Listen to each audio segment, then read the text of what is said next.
ನನ್ನ ತಾಯಿ ಅಂತ ಇರುವಂಥ BJP ಪಕ್ಷನ, ಅದರ ನಾಯಕರನ್ನು ಮೂರ್ಖರು, ಮುಟ್ಟಾಳರು, ಕಳ್ಳರಾಗಿದ್ದರೆ ನೀನು ಕರ್ಕೊಂಬಂದು ಜೈಲಿಗೆ ಹಾಕ್ಸಪ್ಪ. ಸರ್ಕಾರ ನಿಂದೇ ಅಲ್ಲ. ಎಷ್ಟು ಜನ ಜೈಲಿಗೆ ಹಾಕ್ಸಿದ್ಯಾ ಚಿಕ್ಕಬಳ್ಳಾಪುರದಲ್ಲಿ ತಾವು? ಎಷ್ಟು ಜನ ತಾವು ಜೈಲಿಗೆ ಹಾಕ್ಸಿದ್ದೀರಾ ಆ ಥರ ಇದ್ದರೆ?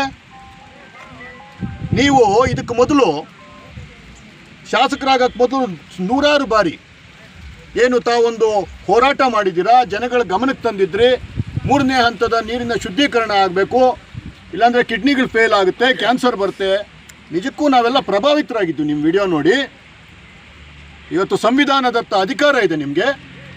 ಅಂತಹ ಅಧಿಕಾರವನ್ನು ಉಪಯೋಗಿಸ್ಕೊಂಡು ಎಷ್ಟು ಬಾರಿ ನೀವು ಹೋರಾಟ ಮಾಡಿ ಇದುವರೆಗೂ, ಈಗ ಮತ್ತೆ ಬಜೆಟ್ ಬರ್ತಿದೆ, ಮಾರ್ಚ್ನಲ್ಲಿ ಬಜೆಟ್ ಬರ್ತಿದೆ, ಎಷ್ಟು ಹಣನ ನೀವು ಇದುವರೆಗೂ ಈ 3 ಬಜೆಟ್ಗಳಲ್ಲಿ ಎಷ್ಟು ಹಣನ 3ನೇ ಹಂತದ ಶುದ್ಧೀಕರಣಕ್ಕೆ ತಾವು ಇಟ್ಟಿದ್ದೀರಾ ಅನ್ನೋದನ್ನು ನಾವು ಕೇಳ್ಬೋದಾ?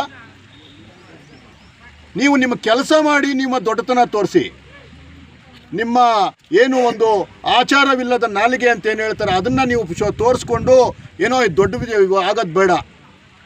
ಯಾರನ್ನ ನೀವು ಮೂರ್ಖರು, ಮುಟ್ಟಾಳರು, ಕಳ್ಳರು ಅಂತ ಹೇಳ್ತಿದ್ದೀರಾ? ಆಕಾಶಕ್ಕೆ ಉಗಿಯೋ ಅಂಥ ಕೆಲಸ ಮಾಡ್ತಿದ್ದೀರಾ?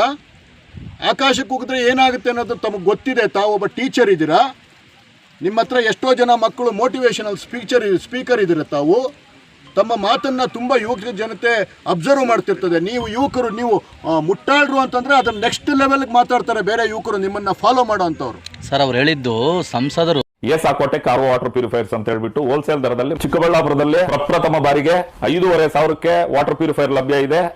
5,500 ಇಲ್ಲಿ ನಮ್ಮ ಅಂಗಡಿಯಲ್ಲಿ RO UV UF TDS ಖಾಲಿ 5,500ಕ್ಕೆ ಬರುತ್ತೆ ನಮ್ಮ ಅಂಗಡಿಯಲ್ಲಿ. ಬನ್ನಿ, ನಮ್ಮ ಲೊಕೇಶನ್ ಬಂದು ಸಾಕೋಟೆಕ್ ಕೆನರಾ ಬ್ಯಾಂಕ್ ಆಪೋಸಿಟ್ ಅಲ್ಲಿ ಆಂಬೂರ್ ದಮ್ ಬಿರಿಯಾನಿ ಪಕ್ಕದ ರೋಡಲ್ಲಿ 2ನೇ ಅಂಗಡಿ ಬರುತ್ತೆ. ಶಾಸಕ ಪ್ರದೀಪ್ ಅವ್ರಿಗೆ ನಾನು ಕಳಕಳಿಯಾಗಿ ಮನವಿ ಮಾಡ್ತೀನಿ.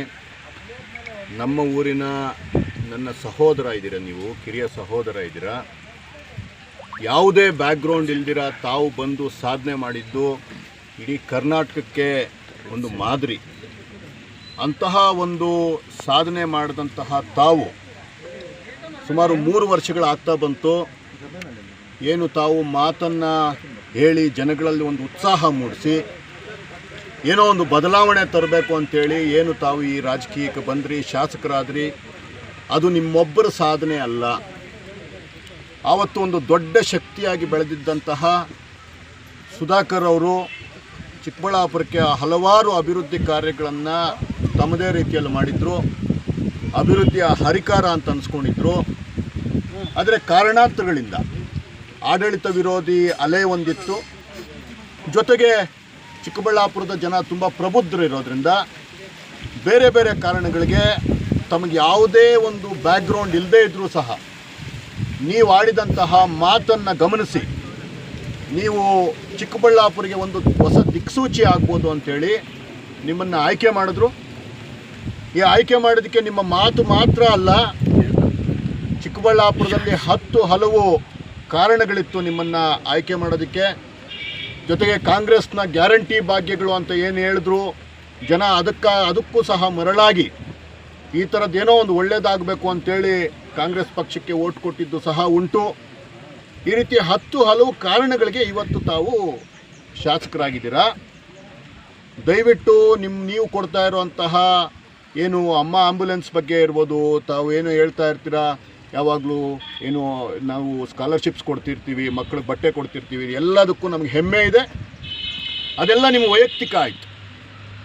ಒಬ್ಬ ಶಾಸಕರಾಗಿ ನೀವೇನು ಮಾತಾಡ್ತಿದ್ದೀರಾ ಅದು ಇಡೀ ಚಿಕ್ಕಬಳ್ಳಾಪುರ ಜನತೆಯನ್ನು ತಾವು ಪ್ರತಿನಿಧಿಸ್ತಾ ಇದ್ದೀರಾ ಅನ್ನೋದನ್ನು ತಾವು ದಯವಿಟ್ಟು ಮರ್ತೋಗ್ಬೇಡಿ. ಇಡೀ ಕರ್ನಾಟಕದಲ್ಲಿ ನಗಪಾಟ್ಲಾಗುವಂತಹ ಕೆಲಸ ತುಂಬ ಬಾರಿ ಆಗಿದೆ. ನಿಮ್ಮ ಮಾತು, ನಿಮ್ಮ ನಡತೆ, ದಯವಿಟ್ಟು ಇದನ್ನು ಒಬ್ಬ ಅಣ್ಣನಾಗಿ, ಒಬ್ಬ ಚಿಕ್ಕಬಳ್ಳಾಪುರದ ಸಹೃದಯ ಪ್ರಜೆಯಾಗಿ ನಾನು ನಿಮ್ಮ ಹತ್ರ ಕೇಳ್ಕೊತಾ ಇದ್ದೀನಿ. ನಿಮ್ಮ ಮಾತಿನ ಮೇಲೆ ತಾವಂಗೆ ಹಿಡಿತಾ ಇದ್ದರೆ ತಮಗಿನ್ನೂ ಒಳ್ಳೆಯ ಭವಿಷ್ಯ ಇದೆ. ಎಲ್ಲರಿಗೂ ಸೋಲನ್ನು ಅರಗಿಸ್ಕೊಳೋ ಅಂತಹ ಶಕ್ತಿ ಎಲ್ಲರಿಗೂ ಕೊಟ್ಟಿರ್ತಾನೆ. ಆದರೆ ತುಂಬ ಜನಕ್ಕೆ ಸಕ್ಸಸ್ ಅನ್ನೋದನ್ನು ಅರಗಿಸ್ಕೊಳೋ ಶಕ್ತಿ ಕೊಡಲ್ಲ. ನೀವು ಅದಕ್ಕೆ ಎಕ್ಸಾಂಪಲ್ ಆಗಬೇಡಿ. ಏನು ಸಕ್ಸಸ್ ತಲೆಗತ್ತದು ಬೇಡ. BJP ಪಕ್ಷ ಇವತ್ತು ಇಡೀ ಪ್ರಪಂಚಕ್ಕೆ ನಂಬರ್ 1 ಪಕ್ಷ. ಸೈದ್ಧಾಂತಿಕವಾಗಿ ನೀವು ಏನು ಬೇಕಾದ್ರೂ ಅನ್ನಿ, ಇದು ಪ್ರಜಾಪ್ರಭುತ್ವ ವ್ಯವಸ್ಥೆ. ಸೈದ್ಧಾಂತಿಕವಾಗಿ ನಾವು ಕೆಲಸ ಮಾಡಿಲ್ಲ ಅಂದರೆ, ನಮ್ಮ ಸರ್ಕಾರದಲ್ಲಿ ಆಗಿರೋದು ಏನಾದರೂ ತೊಂದರೆಗಳಿದ್ದರೆ ಅದನ್ನು ಬಯಲಿಗೆಳಿರಿ. ಅದನ್ನು ನೀವು ಡೇಟಾ ಇಟ್ಟು ಕೆಲಸ ಮಾಡಿ, ಡೇಟಾ ಇಟ್ಟು ಮಾತಾಡಿ, ಜನಗಳಿಗೆ ತಲುಪ್ತೀರಾ. ನೀವು ಬರೀ ಏನೋ ಒಂದು ಮಾತಾಡಬೇಕು ಅನ್ನೋ ಒಂದು ಹುಂಬತನದಲ್ಲಿ